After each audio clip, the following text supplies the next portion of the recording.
Former NFL player Michael Vick had some choice words to say in regards to why Colin Kaepernick has not yet been signed by any team in the NFL. We'll look to his quote. I will let you guys know that he had a restatement that came out later after a huge amount of backlash from his original quote, so here it was. It has nothing to do with him being blackballed, Vick said. The gesture that he made last year when he took the stand to do what he did. Listen, we all appreciated it, we respected it, and it was a good thing. I really think the stand that he took has nothing to do with him not having a job playing in the National Football League right now. He goes on with the video.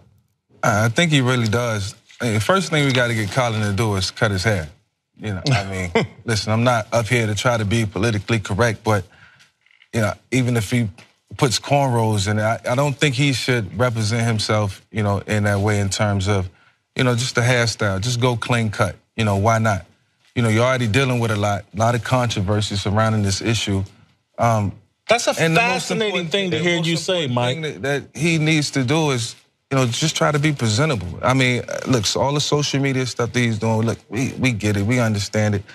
It's time for, you know, Colin to step up in a different way. And all right, and then before I rip into that, let's take a look at what Vick's restatement quote was. Colin Kaepernick's hair has nothing to do with him not being an NFL roster right now. Let's be clear, I wish only the best for Colin. I stand by what I've said about him being signed at some point in the season to help an NFL club. That screams to me as the backlash is humongous. There's a lot of people commenting on this. Great. Let's issue something to kind of put out that fire a little bit. So, I mean, I'm really happy to hear it, Jason. That's all he needed to do. So, the vegan thing wasn't the avocado toast? No, the avocado toast was a clear problem, right? It really hinders the way you throw the ball. Like, and of course, he fixed that. So he changed his diet completely.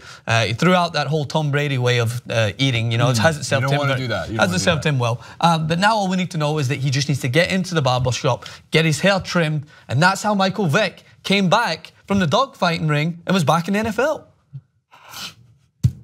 Seriously, the amount of parody that exists in having Michael Vick on, in a way, as the rebrand correspondent. Yes. Because look, what I will. Okay, how do I preempt this correctly? One, growing up, Michael Vick was like my favorite NFL player. I watched him at Virginia Tech. I thought he was the most exciting thing to happen to the NFL. He was also one of the most landscape-changing players to ever enter the league.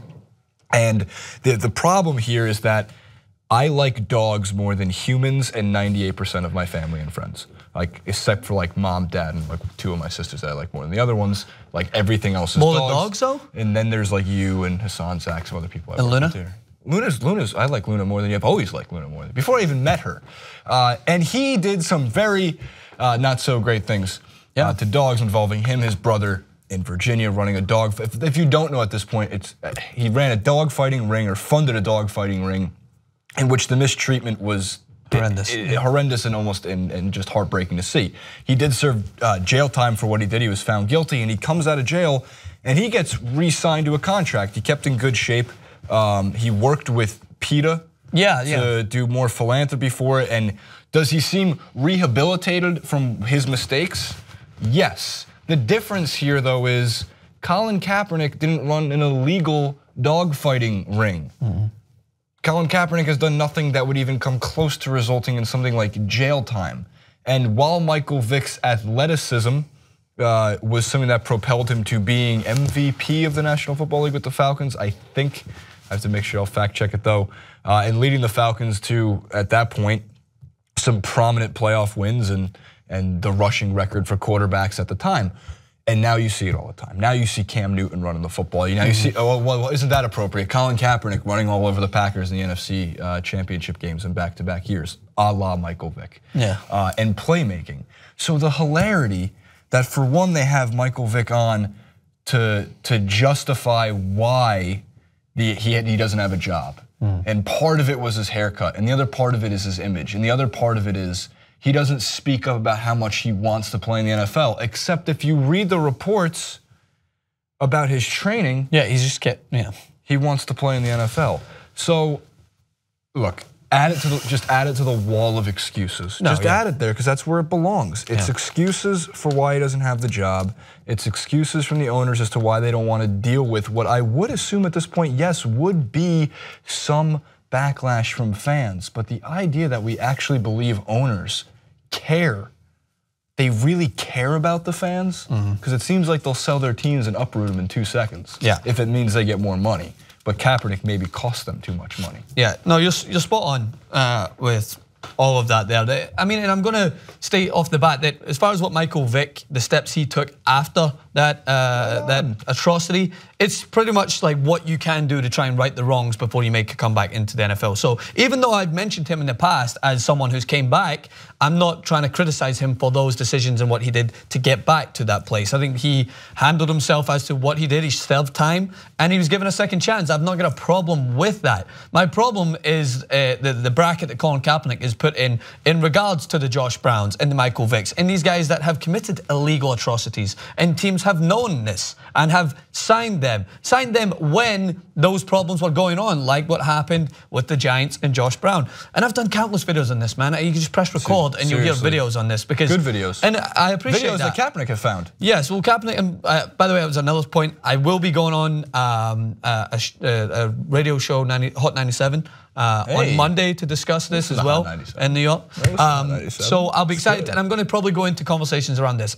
I've tried my best to try and bring this to light, but what I just realized at one point is that their mind is made up. The NFL have completely decided that protesting the unlawful treatment of black lives is the worst crime imaginable in the NFL. Look, the joke here is all he's got to do is go out, punch a few dogs, serve 2 years in jail, and in 2020 he'll get a contract. Maybe so. And then, of course, with every argument, the last point, and you can back me up on this one as well, knowing more about the NFL. I've known the NFL for the last, 6 years, and I feel like I've got enough under my belt to understand when someone's good enough to play. When you look at the list of quarterbacks that have been signed as backups, and then the excuses such as he's too good to be a backup, or have you seen their haircuts? Yeah, that's the problem. They all have clean-cut haircuts, and that is the main reason that they got signed. So we have the 2 tweets actually I want to get to. One from Mike Freeman from what do you call it, NFL, and another from Kawakami, who's a fantastic guy. I continue to write on Kaepernick because I think his treatment by owners is about bigotry and fear, not football. Pretty simple to me.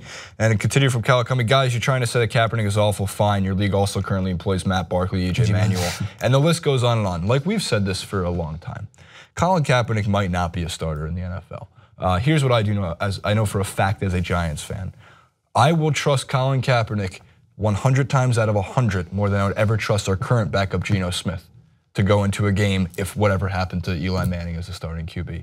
I think just by being able to say that means there should be a team for him. In addition to that, just because you're not one of the 30 best quarterbacks in the league, there's roughly 90 positions to be filled for the quarterbacks. And of course, when injuries happen. So, look, what's going to continue this conversation even more, not to elongate this to a point of eternity, once one of those quarterbacks, and statistically it's going to be about 6 or 7 of those quarterbacks, get injured during the NFL season, I'm curious what's going to happen if Matt Barkley's the guy who was going to come in and lead you to a couple wins down the road, or be the guy that should be in that position. Especially when you hear the excuses from like Pete Carroll and just the list, man. Do you have a video with the list of excuses? Yeah, I have. Could you do a part 2? I actually did. Since you've done it, I should do a part 2. Haircuts. Now that's added not in. A starter. And I did one where I eventually just started adding my own, where he was his name's too long for the shirt. The shirt's too long for his name. I mean, it's a long name. A-E before people put the A. People they get confused. It confuses them on how to spell it. I mean, how is people supposed to hold up a sign supporting the guy when they don't know if the A comes after the E or the E comes after the A? It's just ridiculous. I agree. Sign Blake Bortles. It's fine. It's easy to spell. Hey, Blake Bortles right now going for 100 to 1 to win the MVP. Not a bad bet. Not a bad bet. Just $10. We all be rich. Kaepernick still with the top 15 selling jersey in the NFL. Oh yeah.